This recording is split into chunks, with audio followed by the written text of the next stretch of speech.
Hey, Byron Velvick here. Unfortunately, talking about what happened at the end of my Sacramento Delta experience. And at the end of the day, running in a group of boats that I was running with, I was actually able to outrun them. I was low on fuel. I had a Japanese press observer with me. I think he weighed about 110 pounds, which was great. So the boat was flying, and we were doing a good speed running along. I had passed a few guys. We were coming up to the last no-wake zone.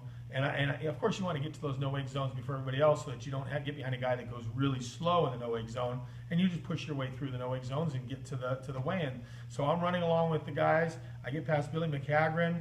We're all working well together in the river, and as we're coming around a point, I see a big cruise ship there. And I know everybody else saw this boat too, but it was just sitting there idle. It was a big sightseeing boat, maybe 150, 200 foot, 4 stories, 5 stories, bunch of people on it, and it was sitting sideways in the river. I come around the point, I see the ship, it just sitting there idle, didn't think much about it because you see a lot of boats out there in the river, did not realize that boat just moments before had been plowing down the Sacramento River, making a 4 to 5 foot boat wake. And once it turned and got off its power and just laid there dormant, it disguised its wake, essentially. So as I'm coming along, and Billy McCagran said this, and my observer said it, you know, we were all driving along, and none of us saw this thing. All of a sudden, the river literally dropped out in front of me, dropped down the first trough, and that first swell at 65 to 68 miles an hour, I hit it, had no idea it was there, launched off of it, and from what I was told, Billy said we went 8 feet in the air. You know, all I know is we were suspended in the air for longer than I've ever been suspended in a bass boat, completely airborne and dangling in the air. And I actually saw the boat separating from us. Apparently it was far enough away that it pulled my kill switch, so we kind of hovered above the boat. If you can imagine the trajectory of the boat and us were about the same. I'm guessing we cleared all the other boat wakes. There were the guys that came through there later said there was a stack of 3 waves, 3 big wakes. All I think it did was we launched off the first one, hung in the air, went past the other waves. At this point, it became a blur to me. I took a big deep breath in because I saw water below and I saw a boat below, but it was a blur of water, boat, and river, and I just thought, I'm going in the river. I thought for sure I was going in the river. Heard my partner scream, and I'm sure I probably screamed too out of fear. And as we hit, and it hit down, it jarred me. And I just remembered somehow, I couldn't believe we were still in the boat, but we hit the boat. Can't remember if my hands were anywhere near the steering wheel anymore.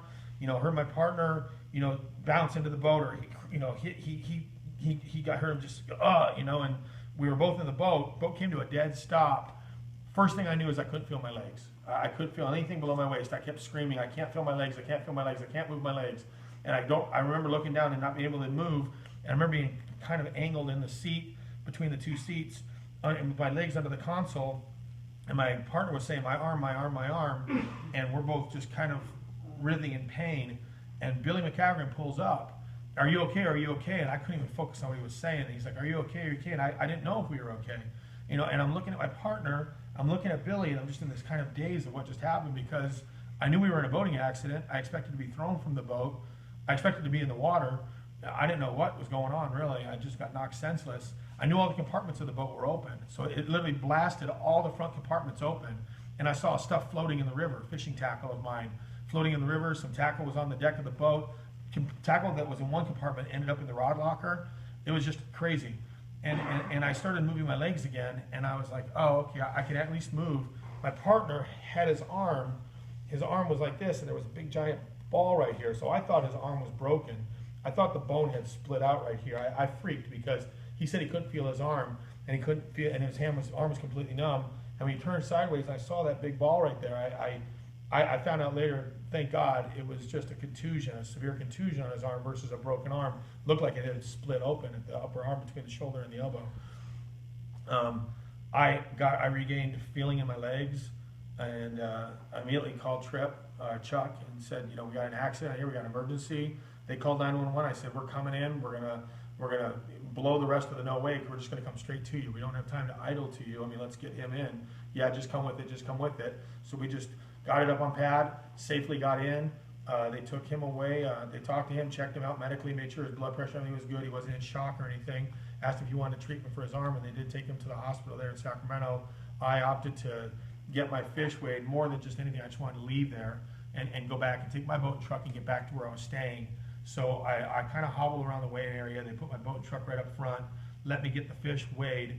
And that wasn't the significant part. I think it was just that I didn't want to go to the hospital, leave my boat truck in downtown Sacramento for 10 hours, 5 hours, however long it takes to go to the hospital.